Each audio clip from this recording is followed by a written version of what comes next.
just want to do a quick intro, take a moment. So Manny, will you kick us off? Can you work that? Do we have any IT people? Can you do this? Yes. You're good. Manny Landron, I'm the CISO at Enact Mortgage Insurance. We're a private mortgage insurance company. So, for example, if the borrower doesn't have 20% to put down on a home, we will insure the loan.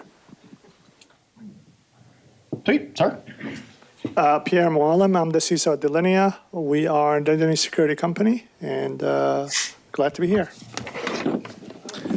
Brian Wilson, CISO at SAS. We are a small analytics software company. Teeny weeny, nobody knows anything about it. Last time I checked, it was kind of small. Phil Swain, I'm the CISO at Extreme Networks. We do extreme network management, cloud analytics, etc. And you know what? Extreme, I'm going to brag on him, has been a constant sponsor for our Triangle Info CCon every year. All right. And Rob, how many times have you applied for jobs and turned me down at the last minute? It was one. It was one. Okay. It's true. It's true. It's true. And just so you know, I regretted it. That's the complete truth. I did regret it. I should have gone with you. But anyway, I still love you though. And thank you for coming and being a part. He is right. I went back and I was like, dang. And I made a bad decision. I should have went with Phil. But anyway, all right. We're going to talk about AI. How many of you have talked about AI and are sick of talking about AI? Put your hands down because this is going to be a better conversation than that. So what was kind of cool is when we talked about this with Delinea, we wanted to take a different approach. And here's a couple of things about this. So all eyes on Delinea. No pressure, sir. After we're done with this, we want to have something to give back to you. So where's Mariana? Stand up to her to be a nice, good target area for us. See that good-looking guy right there? We are discussing what we're going to do to help our membership understand AI. Now, outside of looking up stuff, you can sit down, you're still a good target, we still got you. Outside of looking up things, it's kind of interesting to me. I work at Joint Special Operations Command. And it was kind of interesting because after talking with some really high-ranking people, this conversation fit together like a puzzle piece. It was the kind of the last thing that we were discussing about AI. How many people are actually using it for a business purpose? Not enough hands for that. That's interesting. So what we're trying to do in this conversation is talk about the innovations. How many of it AI scare you about taking your job? Oh, that's so much. Y'all are so full of crap. Everybody always talking about that. 30% reduction and whatever. Everybody's like, no, I'm not raising my hand. Okay. The other part of this is I call it the Willy Wonka analogy. Remember Willy Wonka? The new one, not the old one. The new one where he was the little guy who put the little cap on, and then he became the person who fixed the machine to put the cap on. This is kind of what we're talking about here, and we have to understand from you, so we're going to be sending out a job form. Please let us know after this workshop how we can help you at different levels. So we have all the strategic thinkers up here, all your CISO level, C-level executives. We also want to understand from the operator side, how many are new in career? Yeah, I see you out there. You're not going to put your hand up because you're still awkward. It's okay. We love you.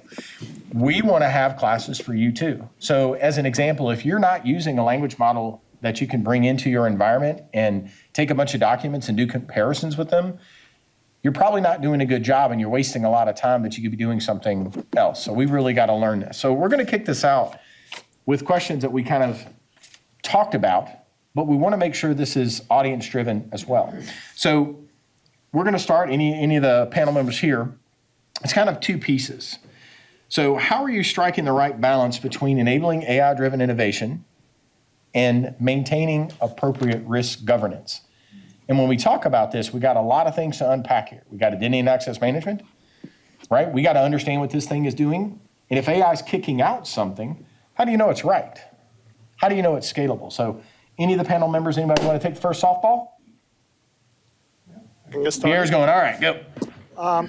So yeah, it's from a CISO perspective, it's a fine line that you have to thread. On one end, you want to enable the business to adopt AI tool to improve productivity and support the mission that the business is trying to achieve. But at the same time, you want to make sure that you're doing that in a secure way. And that is done by having a solid governance program that touches on or that covers what are the guardrails, the parameters around the use of AI, how is AI being deployed, how is AI being used, et cetera. Excellent. Well, Brian, I know you've got your hands wrapped around some of this stuff, so share with us, sir. So, like, my piece of advice is to be at the table. So have a seat at the table when these decisions are being made. We have AI both in our software and in our productivity. So we've got two different angles. We've partnered with procurement. So when we're doing renewals, when we're buying new software, looking at the AI capabilities of those things is top of mind for us. Like that is now part of our process. So make sure you get in with your procurement folks. I mean, it's evolving so quickly every day that it's next to impossible to try and wrangle it the first time. So just being aware of it, making sure you have a policy, make sure you've trained people on it. If they bring stuff in, make sure they know where to go to read about, is it approved or not? Yeah, for sure. Yeah. Okay. Manny or Phil, go ahead, either way. I mean, one thing to remember is that the risks and the challenges, in one sense, don't change with AI. It's still, it's a new piece of software, it's a new business process, there's, a productivity gain, a value add. The same assessments have to be made in terms of if you're evaluating it in terms of data risk, malware security, contractual liability, et cetera, et cetera. So at one level, it's just not to be scared by AI. It's just another tool. Sure. Enabling. But as Brian said, it's about having those conversations and pulling it into that process. Mm-hmm. One thing I would just say on the procurement side, I've now been beating the drum is that we're not doing an AI assessment now as an add-on in the procurement process. I've beaten down the legal and procurement team to the fact that now it's like assume everything is AI until proven innocent. Absolutely. Because reality is you can't buy a piece of software now that doesn't have AI in it. So every renewal you're doing or every new thing is going to have AI in it, whether it says it on the tin or not. Yeah. Manny? Yeah, at Enact, it became pretty clear that security and legal were becoming the first stop for a lot of functional areas that wanted to introduce an AI capability. And so we started with a policy, an AI acceptable use policy.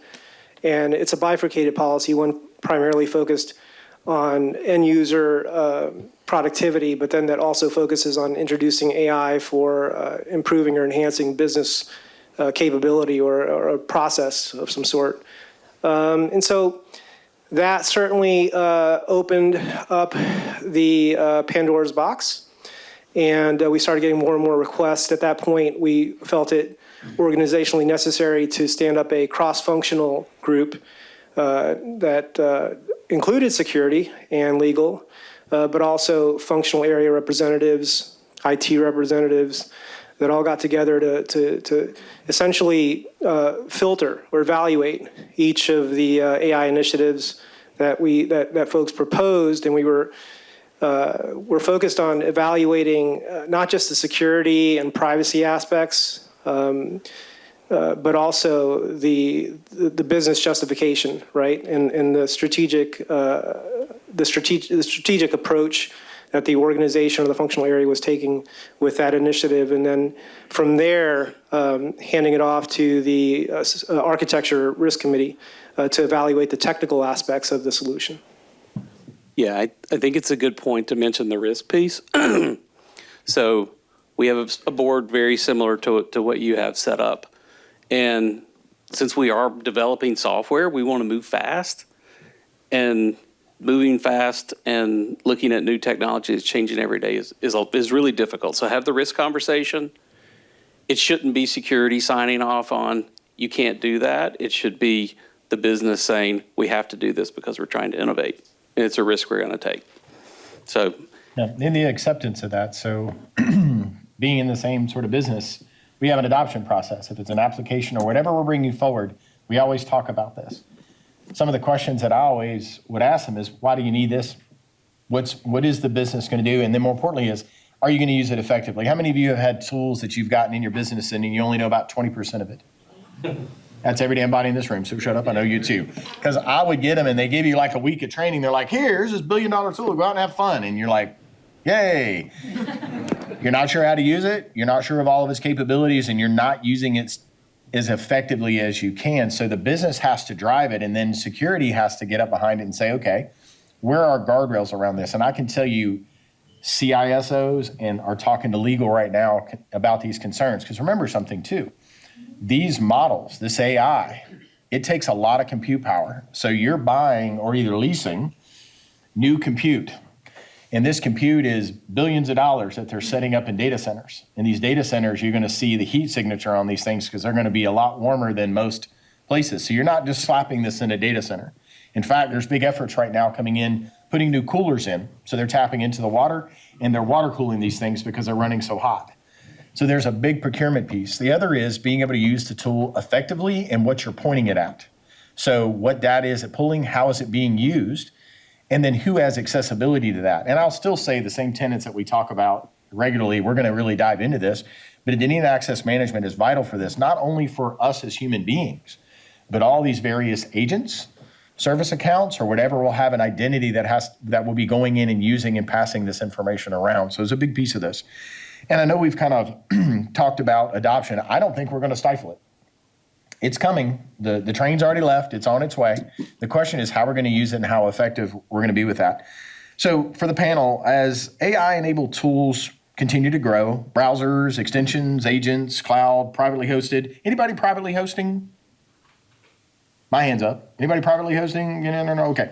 All right. So if you're doing that, you can understand the power that you have, and it's maybe a baby. And I've even seen them take AI and put it in a box and ship it somewhere. So anybody ever seen anybody take AI and stick it in a box and send it out to like a crime scene? You can actually get all of your pictures and all of your stuff, send it to a remote location, ingest all that. And let's say that you have a multinational event. You could actually have AI go in and look at all that and translate it into all the various languages, consider all the laws and legal that goes along with that, and then have something that powerful sitting in a box, which is pretty amazing. But for the panel, how are you guys dealing with the challenge of visibility, control, and security? And we're going to talk a little bit about this: discovery, technical controls, policies that you guys are dealing with. And I'll start on Manny on this side. Talk to me a little bit about that. So public, private LLMs and concerns without disclosing OPSEC things. Yeah, so we're heavily regulated, and our customers too are some of the largest mortgage originators and lenders and servicers in the country, and so we have some customer responsibilities as well. And so I'll go back to the AI committee that we stood up, where that committee evaluates all initiatives, right? It's big and small, whether it's a feature you want to enable in SaaS or whether it's some initiative to enhance our claims processing or underwriting process. They're going to review every single one of those initiatives first to determine the extent to which there's a value proposition, right? Does this match with what the company is trying to accomplish from a strategic perspective? And does it align with emerging regulatory requirements, with customer requirements? And at that point, if we decide to move forward with a specific initiative, we hand it off to a more technical team that evaluates the technical aspects of the solution and approves a POC. Once we have the POC, we come back and debrief the architecture, or the AI committee and the architecture committee, and then we make a decision about whether we want to proceed with that initiative. But that sets up the guardrails that you need to at least evaluate an AI initiative, and then two, not put too many initiatives in the funnel, because that certainly slows down innovation as well. Yeah, absolutely. I think beyond the governance aspect of it and understanding the business case and whether that is the right tool that, for the need that we're trying to address, from a implementation perspective, from a utilization perspective, even at the heart of it, it's really a data problem you're trying to manage. So, managing identity, managing access controls, and even if you're developing AI capabilities within software that you're providing, understanding how that is going to impact the data of your customer that you're serving is also going to be critical in making sure that the guardrails are in place to properly adopt and kind of empower what you're trying to do. So like the software aspect for us is This is changing faster than anything else because you've got Gemini, you've got Claude, you've got GitHub Copilot. They go back and forth. One's better at one thing, one's better at something else. So the thing that we're trying to encourage folks is to not do the free accounts because we can't control the identity there. We can't control the data. There's no sovereignty requirements. So pushing people to enterprise license agreements, which are pricey and they take a long time. Yep. So trying to find a way to balance, how quickly we can enable them. Like we're leveraging AWS Bedrock to do some stuff that, we know that that's isolated. We know that that environment is, it sticks to our policies. Yep. Whereas if it's a developer running on a free account, we just can't control that. Absolutely. Yeah. And there's a great concern with that. And I was going to call it like it is. Sometimes we got developers out there that say, hey, I wrote this. And you're like, you did, huh? And they're lifting and shifting this stuff over. And yeah, they're smiling out there because they're smiling at me because they know they're doing it. Because I get calls, people are like, hey man, this thing wrote this thing for me and it's great. And I'm gonna start building this into my pricing model. My question is, did you understand what it wrote? And they go, kinda. Are you going to support it? Well, that's exactly where I was going is how are you gonna support that, Phil? Did you even own it? Well, it's very interesting because we talk about intellectual property. Yeah. You're lifting and shifting something over to an enterprise that may or may not know where this thing came from. And there's a lot of checks and balances when it comes to that. So you're talking about Gemini. I've had conversations even with Google. I had a great conversation with Google. And it was interesting. One of the guys had developed a program there, and he said, Rob, there's 100,000 lines of code in this thing. I'm like, holy crap. He said, I only wrote about 4,000 lines. And I'm like, wow. Being able to iterate and see the power behind that. And he's like, oh, that's scary. No, it's kind of cool. I don't know about you, but programs and applications are not getting more simplistic. They're getting more complicated. So there's a scale here that we need to run after that AI can power us to do if we do it responsible. But I wanted to go in it was so nice to have you back. Brian, we appreciate you always come back, brother. And Phil and everybody. Just really, and Manny hadn't been in around, so we're going to shame him to come back and get on another panel. Please pay for these accounts. I will say, if you're going to do this for a company, make sure that you have that account. So there's some tracking if you're doing that. Don't go rogue. Don't be shadow IT is the term that you're throwing around. It's kind of scary when you're doing that because there is no trackability. And there's some concerns about that and, privacy issues that we're going to get into. But any final thoughts on that? If you're doing it on your own, do it at home with your own stuff. Right.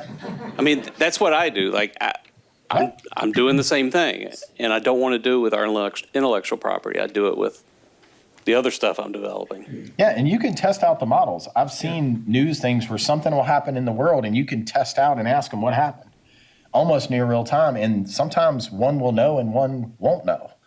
And it'll kind of give you some information. I will tell you, it's almost like a neck and neck. I've seen the investment that Google's put into Gemini, and it's pretty damn cool. I know that's not a PC thing to say, but it's pretty damn cool. As we're seeing this stuff grow and the need for it and how it can be used. But how many of you know how to use it so effectively that you can, in your own personal lives, that you could use it in your house? How many people in the room? Not enough people. See, this is something, for the nerds up front and me, it's kind of cool when you have an Excel spreadsheet, maybe your taxes, and you want to use it, to run in and find out how much I spent on Bojangles, which is enormous, which is kind of crazy. And very true, by the way. It's going to make me laugh. But as you're going through these things, think about that. But when we're talking to Delinea and Access Management, what's AAA stand for? We'll do a little quiz for the class. That was sad. Authentication? Authorization? Thank you. So as we're going through this, we want to kind of talk about this. So we're talking about privileged tasks, things that we're turning over for this to do and interact with, and applications and people and things. Interviews, I actually had somebody tell me they went through an interview with an AI agent that was asking questions and even said, are you feeling comfortable today? No joke. So when we talk about this and we talk about those three tenets, how do we deal with this? We kind of got authentication maybe wrangled around that. We're a little more concerned about that. The big zero trust, another big buzzword, but very true. We think about authorization. What are we giving this thing the ability to do? And then the last part, which I'm just dying to hear about, how do we keep it accountable? I mean, how do we track what this mammoth is doing all over the place? It's not just a big old toddly mammoth thing. It's a bunch of mammoths all over the place. So how do we see those footprints? So Phil, I'm gonna start on your side and we'll work our way over. Where to start on that? I would say you from a what it's doing perspective, you've got to sort of look at the inputs and outputs because you can't understand the logic in one sense. But what this is doing, and it comes back to identity, it's been a forcing feature of data classification, data management, because it's forced the industry to sort of take it more seriously and really understand what's important. And because this is now, it's not just moving data around, it's creating data, it's creating information. And I'm sure we'll get on to whether that data is correct or not. That's a whole different conversation about hallucinations. But it is, if you assume it's creating correct data for the moment, you've got to sort of, how do you manage it and tag that and label it? So you've got to do the inputs and the outputs. Now, in terms of identity, you've got to really roll it back to treat it as an employee from the principal's perspective. If you had have started working for me, would we have given you all the access? I do love you, Phil. I do. I'm still bitter. I'm still so. But would you have given a new employee access to everything? Would you give them, if they're, in IT support thing, do you give them full admin rights on day one? No. But we do give these agents full admin rights. Oh, yeah. Absolutely. Because it's the computer. Yeah. Yeah. And then that's that's the methodology you've got to have, and you've got to start having those conversations with the businesses because to help them do what they want to do. Well, if you give it payroll, we're talking about this. Would you feel comfortable with a new language model dealing with your payroll? Right. Well, I mean, Which way it goes. yeah. I mean, let me rephrase that. We're hoping it doesn't mess it up and go that way. If it screws it up, I'm okay with it as long as they don't take it back out. But it's an interesting point. Here's something I was thinking of when you mentioned this is interesting too. How many human beings create and mislabel something? Now, working on the side I work on, when you have a spill, that's a pretty catastrophic thing. Even on the public sector, when you spill data, that's that bad, and you got to go and report that. That's staggering. So when we talk about the human piece, it's the oversight, and then we have to determine what we're feeding it because whatever we're feeding this thing is what it's going to consume. I will say this, and I'm going to lay this as some seed work before I move to you, Brian. We talk about being able to use AI and being able to kind of score the data that it's consuming. Like if they're going to a source, and I'll use the law enforcement analogy. Let's say that we're collecting all this data. We got photographs. We've got all this eyewitness stuff. We got all these reports. But then we may have a source here that's not as reliable. Within these models, you can actually go back and lower that score on that person to say, this person right here, this is a little questionable. So it'll kind of drop that down a little bit, which is interesting too. So when we talk about data classification, it's where it's coming from. If the well is poisoned, then we're not getting good data. But if we start to refine that and we look at that, that's a lot to sort. Think about how much data, we're talking petas that we're kicking now, that we're kicking out every day, and a lot of analytics that SAS does, very well in the engine behind that, which is interesting to me. But as we move along, I also want you to think about that and how we trust it in what you're giving it, especially when you're using those private ones. So Phil, Brian, I'll move over to you. What do you think about that, and how is there a delineation between that? So I went out to Microsoft a couple of weeks ago for their CISO summit, and they had a guy from Equity Lab, and essentially what he's doing is building this trust relationship between MCP. So, one agent can talk to another one, and you've got that trust relationship that's negotiated between them. Interesting. And so you get the positive controls that you don't typically get from AI with something like that. So there is technology that's working on this, and it's specifically for things like payroll and banking. Yeah. Do you have $3,000 to actually transfer? Right. So there's work being done on it. I don't know how the adoption is going to work on it, but. That's a good point. And I would say as we're moving across, if you're getting ready to go do something, right? And I use this analogy often, so forgive me. If you're going to get ready to go play basketball, right? You can find somebody here in North Carolina that's got a degree, has been playing basketball for a while, that's really good at it, it's got all the certifications, or you can choose Michael Jordan. Who are you picking? You're going with Jordan, right? So when we have our sponsors and folks that are coming in and like Delinea, we want them to be the Michael Jordan, the pressure Mariano. We want them to be the Michael Jordan because we need that instruction that's going to help us. Because all of us, including me, we're learning on the weekends. We're trying to figure this stuff out. So Pierre, as we move over to you, and then man, we're gonna jump on your side. Talk about that authentication, authorization, and then big part is that accountability. And what are you seeing in the market, and what does that look like from your lens? Yeah, I mean, really at the heart of it, it boils down to identity. And what we're seeing and kind of the expectations in the next couple of years is as AI grows and mature is kind of trending towards virtual employees where you have those agents that have their own identity that need to talk to other agents with identities. And how do you manage that? Whether you want to assign a human identity to that or a machine identity or something in the middle to properly manage and control that. And beyond that, you would see agents or agentic AI that is able to kind of impersonate a user to kind of act on their behalf, to do certain tasks or to kind of augment their capacity. And managing those identities is also something that needs to be tricky. So how those agents communicate together and the identity and the guardrails that need to be in place to make sure that there's no spillage, there's no concerns around data access or data controls, et cetera. Yeah, and then I'm going to give you a homework assignment.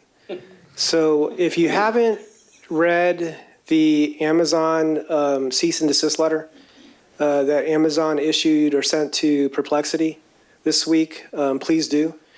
And then do yourself a favor, open up ChatGPT, feed it the link, and just have a conversation with ChatGPT about that letter. What occurred is that Amazon asked, they basically told Perplexity to stop using their Comet browser to essentially make purchases on behalf of users as if they were the user coming in through the front end of Amazon.com. And that's important because it sets precedent, right? It sets a very important precedent in that Amazon and platforms like Amazon are no longer going to put up with this kind of behavior. They want you to come through the API and play by the rules, right? Also, they don't want you to act anonymously by you, the agent, right? They don't want the agent to act anonymously. These agents and agentic AI and these AI-driven browsers, they're doing things behind the scenes that are unprecedented, right? They have full access to the web page's DOM, which includes things like payment methods, credentials. They're not upfront with what they're accessing as well. They're not upfront with how they're actually conducting or performing the transaction.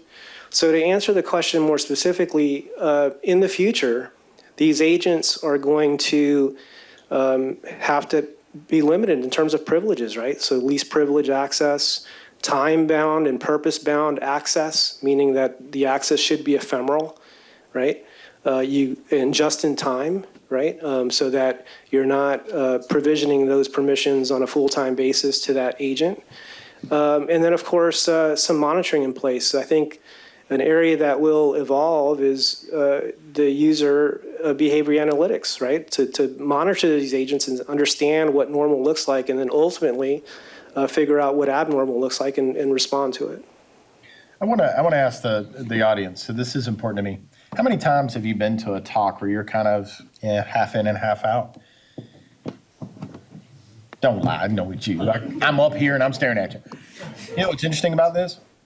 This is something that every one of us should be on the edge of our seats on, paying full attention to, getting training on, going up to Mariano going, hey man, what's next? Because I'm going to be asking him that question in the next couple of days. Where can we take this? Because I'm biased, but our group needs to be the smartest ones out there. We're one of the largest chapters in the world. And we should be the innovation because we're the ones sitting here in the RTP around these billion-dollar companies and have the pleasure of talking with C-level executives, and we should be the ones getting trained. So as we're here and we're having this conversation, I'd like each one of you, please, to take some notes down, culminate those notes and send it in. You can go to the front end of our webpage. You can find any of us. You want to send them to me, it's fine. Bring it on. I would like you to ask the relevant questions and say, you know what, I really don't understand about this aspect of us, because we got a couple more questions we're going to vet out. But as I'm looking around the room, I see how important this is. And spending time when I met with Google up in DC, a couple of weeks ago, I realized how much of an ocean this is. I felt very small. And what's interesting, and I'll share a little bit of information, when I was talking to Google, do you know they have so much fiber in the ground right now that if they lost a major hub, they're only down for 33 milliseconds? Can anybody say, holy crap? To see the extent and how much speed, and all these folks are biting and how much money, I think they were spending like upwards of like near $100 billion on AI right now, which is stunning to me. And then seeing this massive ocean, and then I don't feel for any of these guys up here, actually have much more respect for them, because you have to deal with this. You're the captain of the, I'm not going to call it the Valdez, but you're the captain of a large ship. For those who are younger, that was a ship that crashed. Okay. But thank you for laughing. I appreciate that. But as they're steering these ships, they have a lot more in the complexities that are going along with this. So I really challenge you, as you're taking your phones out, start putting down things like, hey, I don't understand this. Hey, I need a beginner course. Because the next segue, and we're going to move it around on this one, is we've got agents that are self-provisioning. They're going to be using APIs that are going to be moving across multiple cloud platforms, right? So we're going to be dealing with this. How are we going to deal with this evolution of privileged access? I know we talked about it a little bit, but how are we going to prepare for this world of these entities, not just people, that possess these privileges within our systems? How do we get everybody ready? Because that was one of the questions I got from one of the colonels was, hey, Rob, you got this big project to go on. I'm not sure how you're going to do all this stuff, but let me tell you, I'm going to connect you with these people over here, and I have a counterpart with our folks. You're going to talk to these people. You know what my job is? Figure it out. And I've got to go to these really smart people, and I'm going to figure it out. And whatever low-side information I figure out, we're going to bring it in and train you. So tell us a little bit about that. Tell us what you're thinking. I think there's another issue, there's another dimension to the problem you're missing. Oh, bring it on. That we're quickly, and you're seeing it now certainly in development, Okay. that there's the next generation, and I'm making me sound really old here, but there's another generation who won't know what right is. Yeah. They only know, well, the AI told me that was the answer. Copy-paste society. So, yeah. Reliance, Yeah. So that's going to be the other challenge in it. I mean, the way we've been talking so far is you can put the human in the loop, you can validate the answer, etc., and clearly that works, and there's clearly got to be a way forward. But we've got to also understand how we're going to maintain the knowledge to have the human in the loop. And we can bolt that on the end. I think it's a great piece of this. They call it the copy-paste society, where they're just saying, well, AI said this, slip it over and put it in there, and I check the box. And getting an opportunity to work with students that we did a Kahoot session with really smart people, and we were doing a Kahoot session where they were multiple choice, what's the right answer right out of the textbook. And then when they were getting those questions, they had a little happy face on them. And then when you challenge them with something like, hey, how many IPs you have in a /24, and hey, and then they all of a sudden their whole body just fell over and they went into a piece. But yeah, you can throw that out. How do we prepare it? But I'm also very interested, and we can bolt that on the end, is how are we dealing with this? How are we going to deal with this within our systems? And then, we can circle back to that question and talk about how we're going to prepare for that. So I try to think of this in terms of, I'm an old Unix guy. So running a cron job is root. Is that any different than sort of what we're doing here in overprivileged accounts? Other than with a cron job, you've got defined logic that you've created. Yep, you got whereas in an AI system, you've got some indeterminate answer that's going to show up. So like if you extrapolate that and go towards the service account model, is this really any different than the service accounts? So it's about managing the accounts, managing the permissions, least privilege. Again, like it's the same constructs that we talk about every time. It's just taking it to the next level and having the visibility. So like on the account side, it's just like a service account. Like how are you going to manage the access? And then when you add the cloud piece to it, it just complicates things. But there has to be an inventory. There has to be a way to see if they're being used. There has to be thresholds that are set to determine, did this job that I run successfully or not? Mm-hmm. And is the ID that ran it and the ID that it actually did the job are those two different things? And if they were, do the permissions match? Well, I'm going to throw you a curveball. Just one thing. I want to put this in there. Now we have even more things to manage as far as identities. How are we going to scale all of that? what does that look like for you? Because now you have a whole subset of employees, but now you have a whole other set of entities that are growing. I don't know about you, but there's a lot of identities we're going to have to manage. How are you tackling that with even, let's say, that identity management? How do we deal with all those certs? How do we rotate those things in a periodicity? I mean, identity is a big piece. How are we going to be able to do that at speed and scale? I'm sure there's an AI solution for it somewhere. Wait, Somebody ask Gemini quick. doesn't Delinea have a solution? Do actually, yeah. We're coming to him, and I didn't softball that. But I was interested in that because here's more of a direct question. Yeah. How much of an increase have you seen in identities since we popped AI into the realm? It's tough to even quantify it. Like, Well, I can quantify the Active Directory accounts, the service accounts, but when you start talking about subscriptions and different tenants, it gets unruly very quickly. And then we talked about running at root, and I'm going to come right to you. We're talking about running at root. We're automatically trusting, to your point, Phil. We've got all these people, right? We're automatically trusting them. Because when I first got on deck, they didn't go, here, Rob, here's your, your GA account, go do and get crazy. They were like, okay, well, we're going to give you a little bit, and then we're going to wait and see what you break, and then we're going to give you a little bit more. I didn't break anything. And then we're going to continue to do that until we give you your full, ability to do. But we're automatically trusting these folks, these new identities to do that. So that's interesting to talk about. Yeah, Shapiro. Yeah, I mean, if you look at traditionally the ratio of human identity versus machine identity is, around 1 to 20. You would expect that to continue to grow and explode as AI, comes into the mix or is coming into the mix. So making sure that you're managing those identities, you're making sure that, what my colleagues mentioned around having the right, kind of the same root or basics of security around least privilege and making sure you have, just-in-time access, et cetera. So having the guardrails in place to properly track, to properly, discover those identities, shadow IT and shadow AI is another big concern. But also, in addition to tracking and discovering, you also want to make sure that you have continuously monitoring the guardrails that are going to govern what AI is going to, agents or capabilities are going to be able to do, and to be able to report and analyze that. And yeah, you can absolutely use AI to kind of help you with that, but it really goes back to some of those principles that, we've had around for quite some time. And attribution would be the other thing to add to that. Like, if Bob creates 20 service accounts or 20 non-human identities, we need to know that it's Bob. And if Bob leaves the company, who gets them after that? We struggle with that in Unix land and AD land today. Right. This is just going to make it worse.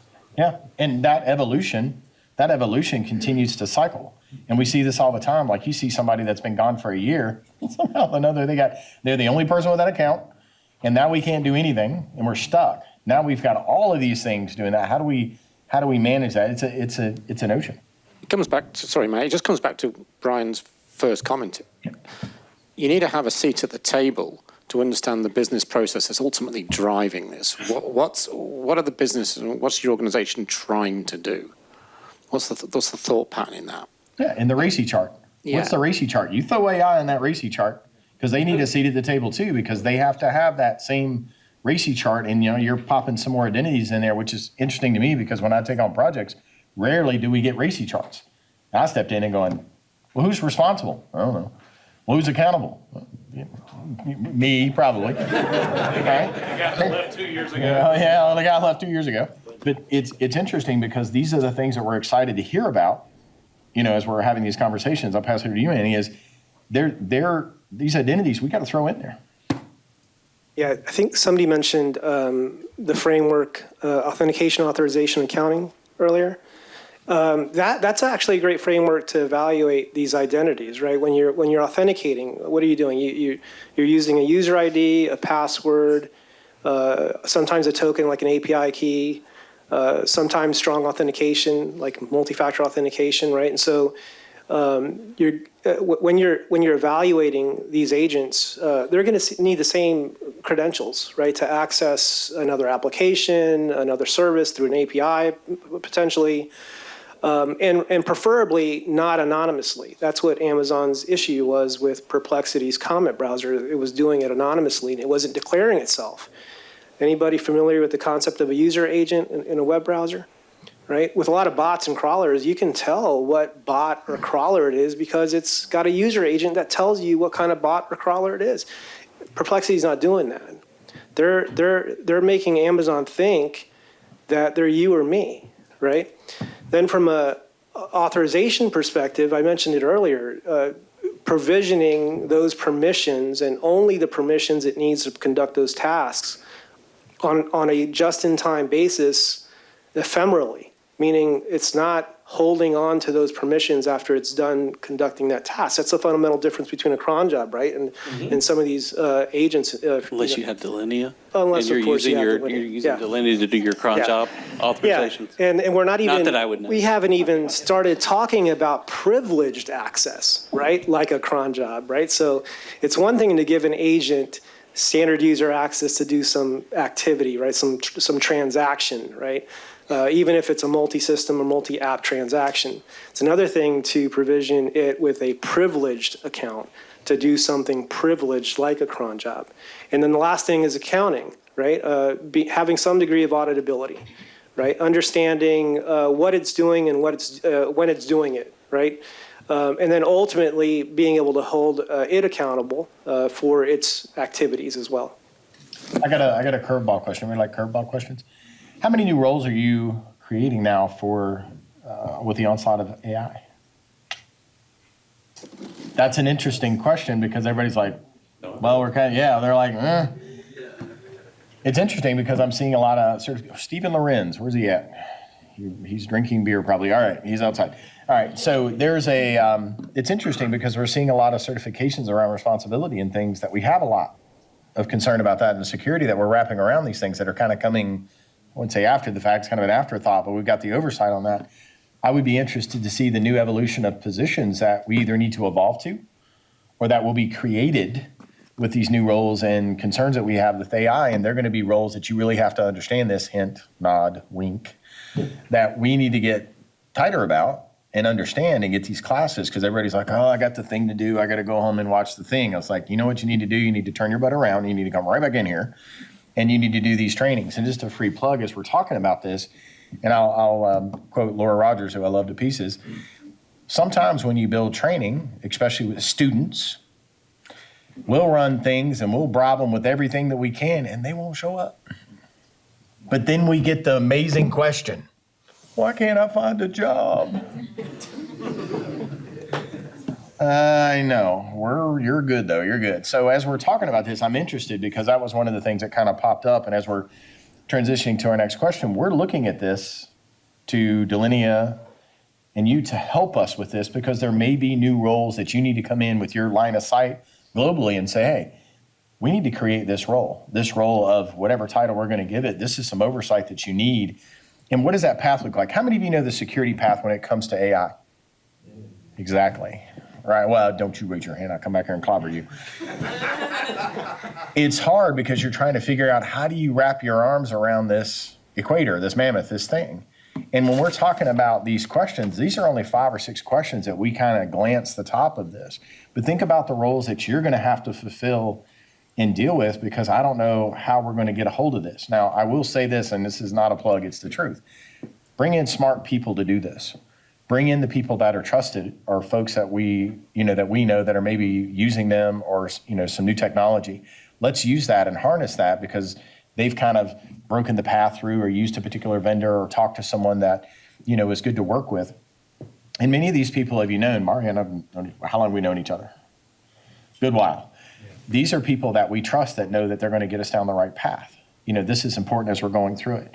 But as we're rounding things off, kind of the what's next, right? So with your roles, as we continue to embed AI, as we continue to talk about these security stacks, these new processes, and I would say new laws and new governance policies that we haven't even cracked into either, considering we kind of scraped the surface on all this. This gives us an interesting topic about leadership, strategy, organizational alignment, which is interesting too, as we see a legal, raising up anytime there's an issue. So I kind of wanted each one of you to just take a minute, and I'll move left or right, to talk about, in just some remarks, about your vision or perspective when it comes to this and where we're going. So Manny, I'll start there and work ourselves over. Sure. So the first thing to recognize is that, AI is much more than just interacting with some LLM. It's evolving. I think that agentic AI is certainly going to represent a significant risk. And as security leaders and practitioners, we're going to have to evaluate the extent to which we're prepared to empower a agent to conduct activities with little to no human interaction. You can't hold an agent accountable, right? No matter how much you want to, you can't. And I think that the regulatory landscape is going to evolve to a point where it's going to require organizations, especially organizations that are dealing with non-public information, including PII, personally identifiable information, to ensure that there's some human interaction, right? Some human decision point, right? Take, for example, healthcare claims, and we're not a healthcare organization, but imagine yourself in a position where you are relying on an agent to make a decision about your claim.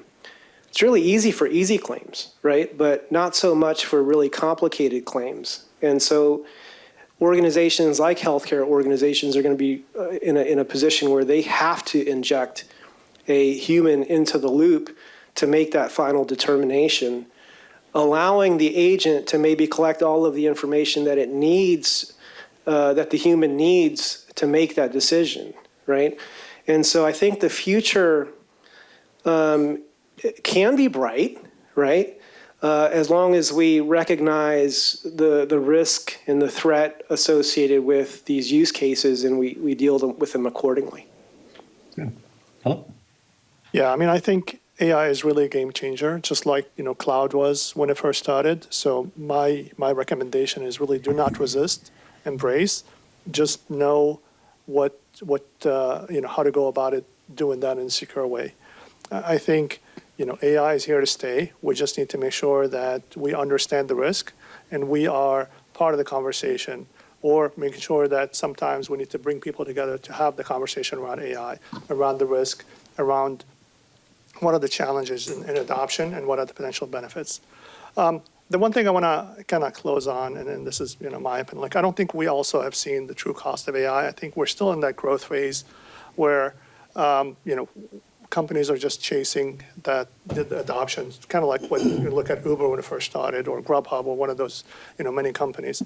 I think the true cost of AI will probably materialize in a couple of years. So making sure that we're keeping track of that as you promote adoption and as you secure that adoption, keeping track of the true cost of AI and how that's going to impact your budget, and the more the kind of broader budget of the company is also going to be important. Before I let you go, because I got to ask this question, it's killing me all day. Just to give me a percentage of customers that you've spoken to, how many of them, or just a percentage of, what do you think the percentage of folks that really understand the implications of AI within their business? Very few. From what I've seen, is still very much siloed. We talked about governance, we talked about committees, bringing people together, but that doesn't really happen very efficiently. From what I've seen, we're still kind of in the early stages where people are not quite sure what they want to get out of it. There's a lot of promises, and they try to realize those promises, but understanding the kind of the long-term implication and understanding the impact more broadly on the business, especially in the software space, I think we still have not fully kind of understood that more broadly across the business. So as adoption becomes more mature, I think some of those nuances will come into play.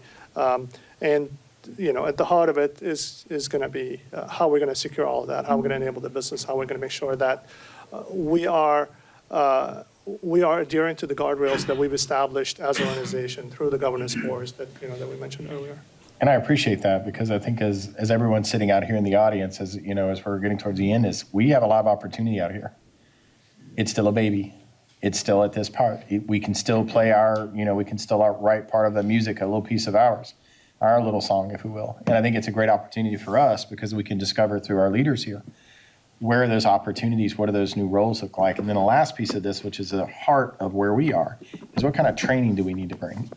What does that look like for us? Because I don't know about you, but that excites me, because I don't know if you've price tagged any of the stuff out there. It's not getting any cheaper. So if we can bring it in-house and find these smart people to come in and train us and help us with a particular technology and give us that, that edge, new in career that can talk about AI in a meaningful way other than what I used it to look up something, some arbitrary thing or make a picture. There's nothing wrong with that. That we can really dig in and figure out what those security concerns are and maybe walk in with some certifications or head knowledge that would put us where we need to be. But just some thoughts there, Brian? Sir, closing thoughts? So I actually started out as sort of like the AI naysayer. In order to be grounded in the topic, I spent a couple of weekends messing around with it, and that's when it really clicked to me. Like, this is something that's probably gonna take off and latch on. I still don't know if we're going to get to a bubble at some point, and I have concerns about like the data center power requirement. So Elon Musk has a new data center in Texas, and he's powering it completely with natural gas generators because the grid can't support it. Well, I would also say that they even talked about making small reactors. Yeah. And they're producing those too, just as a heads up. I mean, they're very expensive. They're using small reactors to power these things. Well, in the DC area, you turn around and it's another data center, and power consumption's going to double in 5 years because of that. Oh yeah. So I honestly don't know what the future looks like, and I think you just got to stay in touch with it, and again, stay at the table. Yeah, I mean, those are profound words because Brian and I have known each other a long time as well. And you got to think about where things have moved. And it's exciting, but it's also something, as many of the people we've known each other a while, we've all been in that struggle. We're all taking that damn CISO exam, right? Or Security Plus or wherever we started. And you always struggle with something until you start to kind of get it under your belt. But then sometimes you step away from the table. I'm not going to go to a meeting. No, I'm not going to go to this training, blah, blah, blah, blah, blah. However, when you start showing up and you keep yourself at the table, those are the ones that usually pull ahead, that make a big difference. But, I think I appreciate that because there's very powerful words when you say, stay at the table. I know that series and that mini series or whatever you're binging at that weekend, just, it'll be there. It'll be fine. Now it's time to really invest into yourself because there's a question, why wouldn't you? But I'll have my comments. Bring us home, sir.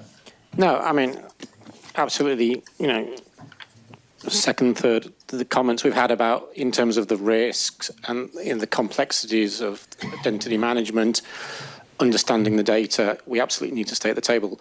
But I'm going to end on a positive. Yep. In that I'm actually very excited about it because the technology itself opens up so many opportunities for us as security professionals to really go after a lot of the threats and a lot of the attacks and the complexity because they're out there. I mean, I've challenged my team, that every month I want 20 new examples on my desk of how we can use AI, both standard models, but also writing and creating ourselves to make us more efficient, go after those weird models and threats that, you just didn't have the hours in the day to go after. So I think, for people out there, learn how you can not only control AI, if you like, for want of a better phrase, in terms of the risk, but how can we use it as security professionals to chase down those threats, go through the networking data, that's what we do, But it's a real, this is an opportunity for the networking industry, the security industry, to shine and really add value and lead here. So I'm excited. Glass is half full. And for the security angle, that's exactly right. The nation states, they don't have a budget. Or if they do have a budget, they're using your AI because they stole your account in AWS. They don't have a budget. And so if we aren't paying attention and we're not trying to get ahead of the game, we're going to be left behind. Yeah. I'll end on a negative note. Well, I'm going to bring it back positive as soon as he goes. It's all right. I got some NFTs Imagine AI when quantum computing, AI and robotics converge. All right. Well, I'm gonna finish up with a note on this. Within this, we want to make sure that we also understand this too. Every one of us are doing a lot more tasks than we have ever been pushed before. I know I am. And even my officer in charge, she talked to me about, you know, like, Rob, how can we use this inside? And we're already getting after it, as she would say. She's already getting after it. What's important about this in the positive note, and there's some implications here, is we have a lot more data that we have to go through right now, a lot more attack vectors, a lot more applications, a lot more things we got to get after. And if we can use these models to help us in that and do some comparison, like take this, you know, spreadsheet that I look at that has 14,000 lines on it that I have to somehow consume, and then take that and then compare it against the one we have. Let's use a real life example, the one I'm using. I have an application that was version 4.0, right? They scanned it, they found all these security vulnerabilities, this whole damn thing, and it's a lot. 5 comes out, and they have another X number of lines. I can use AI to make me a comparison there. Where are my dupes? What are things that are different about this? And give me a summarization of that, where before I can't consume that in a period of time. I mean, when I go through a report, and I'm just being transparent with you, when I go through a report, it takes me like 3 or 4 days to get through that as a human being. And then I have to look at that, then I have to have a value proposition. How nice it would be to have data that I can go and verify, to everyone's point. But I can lay that beside each other, and I can say, hey, here's my deltas. Here are the things that are actually concerning, right? And these are things that I can get the little stuff out of the way so we can get this, bubble up this information to our leaders that is correct, by the way, not copy and pasting and lying to them, which I've run into in my life too. Like, yeah, I finished the report, it's no problem, and all of a sudden there's a breach. But how nice it would be able to have that and be able to use it properly, which is exactly what we're talking about here. But I know it's time, we're gonna let you go, but I wanted to take just a minute to always remind you of our sponsors and how much they do for us. Wanted to personally thank Mariano, the team, Pierre, really appreciate you being here.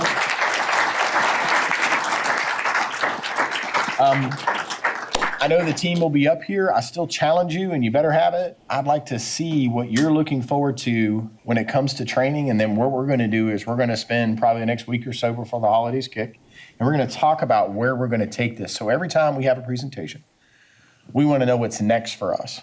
But we can't be the only people figuring this stuff out for you.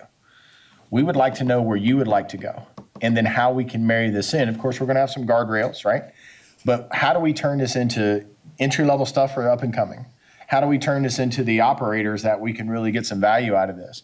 And then for our other leaders within the area, this is a great opportunity for you to hear, maybe a Rev 2 of this conversation and really ramp that up, because all we did was glaze the surface on this right now. We just popped the top and just said, okay, we're about this far and the rest of the iceberg is under the water, if we will. But again, to everyone, really appreciate your time, longstanding members here, and we appreciate you. We love for you to come back. I hope you have a wonderful holiday. Free commercial next month is party time. It's our December meeting. We're going to have trivia with some really badass prizes. Why? Because I'm buying them. And we're going to have some really good food, and we want you to come back and spend time with your ISSA family. And I say that because many of us are. You see people hugging, dapping, pounding, all the cool stuff that we have in here. Realize how much your family is around you, and come on back in December, and just a final round of applause for our team.